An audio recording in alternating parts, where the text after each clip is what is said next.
একদম ঠিক। তাহলে এবার 3 গুনলেই আমরা বলগুলো ছেড়ে দেবো একই সময়। এটাকে বাউন্স খাইও না, শুধু ছেড়ে দিও, হাতটা সরিয়ে নিও। তারপরে আমরা দেখব কোনটা সবচেয়ে বেশি বাউন্স খায়। কোনটা তোমাদের মনে হয় সবচেয়ে বেশি বাউন্স খাবে? নিঃসন্দেহে কিক বল। নিঃসন্দেহে কিক বল। আমি বলবো টেনিস বল, টেনিস কারণ বল। আমি এদের চেয়ে বেশি স্মার্ট। তুমি সবচেয়ে হ্যাঁ, smart, হ্যাঁ, তোমাকে নিজেকে তাই মনে smart হয়। ভাবে। তুমি স্মার্ট হ্যাঁ, হচ্ছে বাস্কেটবল, কারণ তুমি বাস্কেটবলটাই ধরে আছো। আচ্ছা 3, 2, 1। ছাড়ো। বাস্কেটবল। না না, ভুল করছো। কিক আরে বলটা না, দেখলেই তো ভুল বাস্কেটবলটা করছো। উঠলো। আরে আমি তো দাঁড়াও, ঠিক আছে ঠিক আছে ঠিক আছে ঠিক আছে। মনে হচ্ছে আমাদের একটু মতান্তর হচ্ছে আসলে কি হয়েছিল সেটা নিয়ে। ড্যারেনের কাছে স্লোমো শট আছে এই বিতর্কের সমাধানের জন্য, আর সর্বোচ্চ বাউন্সের বিজেতা হলো বাস্কেটবল, কিন্তু একটুর জন্য। যখন প্রত্যেকটা বল ড্রপ খায়, মাধ্যাকর্ষণ সেটাকে ঠেলে দেয় কাইনেটিক এনার্জির সাহায্যে। মানে নিউটনের তৃতীয় গতিসূত্র অনুযায়ী বলটা একটা শক্তি ছাড়ে নিচে জমিতে, আর জমিও সমপরিমাণ শক্তি ফেরত দেয় বলের দিকে ওপরে। কিন্তু কোনো বলই প্রায় 3 ফুটের বেশি উঁচুতে ওঠেনি। তাহলে বলটাকে আরো ওপরে তুলতে গেলে কি করতে হবে? তোমাদের কি মনে হয় কি হতে পারে যদি আমরা 3টে বলকেই একটার উপরে আরেকটা রাখি আর তারপর ছাড়ি? আমার মনে হয় ওপরের বলটাই ওপরে বেশি উঠবে। আমার তো এটাই মনে হয়। আমাদের দেখতে হবে হ্যাঁ, আমি ওর সঙ্গে একমত। আমার মনে হয় না এর চেয়ে বেশি উঠবে। সব এনার্জি বিলীন হয়ে ওটা উল্টে যাবে। ওটা উল্টে যাবে। হ্যাঁ, আচ্ছা, এটা জানার একটাই উপায় আছে।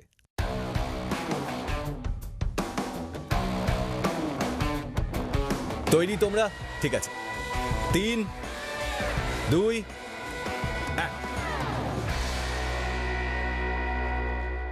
इतने साल प्रकृति ने আমি রাস্তায় আছি একটা স্থানীয় বাস্কেটবল টিমের সাথে,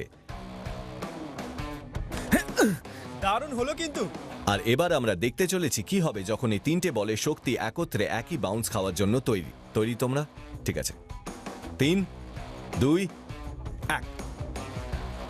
ও ও, দেখে নাও, খারাপ হয়নি, smart কে? খারাপ হয়নি। আমি হলাম জিনিয়াস। আলাদাভাবে বলগুলো ফেলায় বলগুলো 3 ফুট উঠেছিল।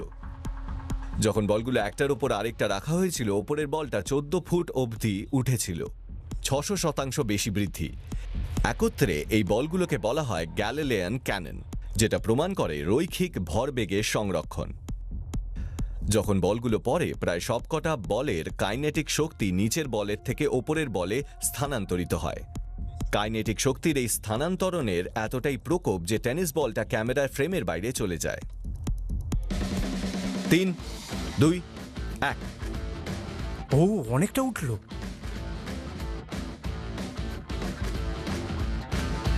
ভরবেগ হলো ভর আর বেগের সমন্বয়। টেনিস বলটার ভর বাস্কেটবলের ভরের থেকে কম, কিন্তু যখন তুমি বাস্কেটবলটাকে ছোঁড়ো, বাস্কেটবলের সব শক্তি কিক বলে চলে যায়, তারপর টেনিস বলে। এর থেকে ভালো আর কিছু হতে পারে না, তাই এটা এত উঁচুতে ওঠে।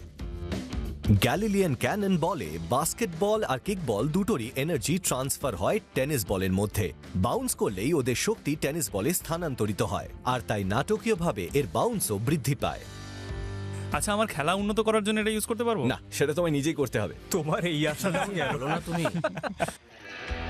অন্য যে উপায়ে এই শক্তি স্থানান্তকরণ দেখা যায় সেটা নিউটনের ক্রেডলে। স্যার আইজ্যাক নিউটন বিখ্যাত সেই এক সারি বল এই যন্ত্রতে রেখে দিয়েছিলেন। ভরবেগের স্থানান্তকরণের সূত্র মূলত সারির শেষ বলটি প্রথম বলটির ভরবেগ ও বেশিরভাগ শক্তি গ্রহণ করে।